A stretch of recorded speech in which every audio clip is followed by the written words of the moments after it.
The American Civil War, fought from 1861 to 1865, was a direct result of deep-seated differences between the northern and southern states.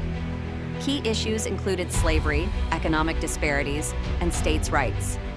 The North, led by President Abraham Lincoln, opposed the expansion of slavery into new territories. The southern states, dependent on agriculture and slavery, believed their way of life was under threat. In 1860, Lincoln's election led to the secession of 11 southern states, forming the Confederacy. These tensions boiled over into a full-scale war, marking one of the most defining moments in U.S. history.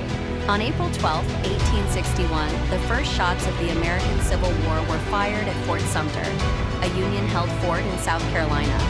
After southern states seceded, tensions rose as Confederate forces demanded the surrender of the fort. When Union Major Robert Anderson refused, Confederate troops under General P.G.T. Beauregard opened fire.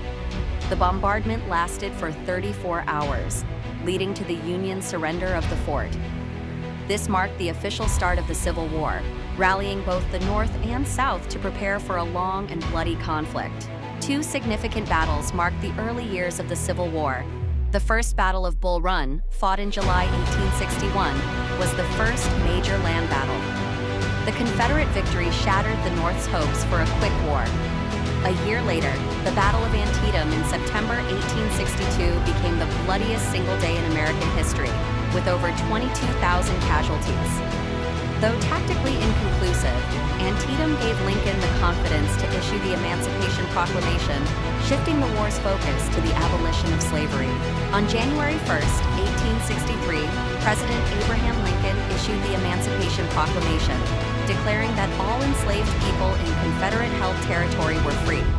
This was a turning point in the war, transforming it from a fight to preserve the Union into a battle for human freedom.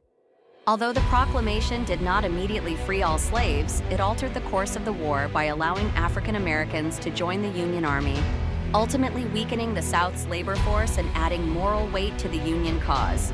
The year 1863 was pivotal in the Civil War, with two major Union victories at Gettysburg and Vicksburg. The Battle of Gettysburg, fought in July, was the largest battle of the war and marked the last Confederate attempt to invade the North. Meanwhile, the Siege of Vicksburg ended on July 4, 1863, giving the Union control of the Mississippi River. These twin victories severely weakened the Confederacy, turning the tide of the war in favor of the Union and leading to eventual Northern dominance. In late 1864, Union General William Tecumseh Sherman led a devastating campaign known as Sherman's March to the Sea. His troops marched from Atlanta to Savannah, Georgia, destroying everything in their path, including railroads, factories, and crops. This campaign was designed to break the South's will to fight by bringing the war to civilians and crippling the Confederacy's ability to supply its army. Sherman's tactics of total war left a lasting impact, contributing significantly to the eventual Northern victory. On April 9, 1865, Confederate General Robert E. Lee surrendered to Union General Ulysses S. Grant at Appomattox Court House, Virginia, marking the end of the American Civil War. After years of brutal fighting, the Confederacy was exhausted and its armies were scattered. Grant's terms of surrender were generous, allowing Confederate soldiers to return home without prosecution.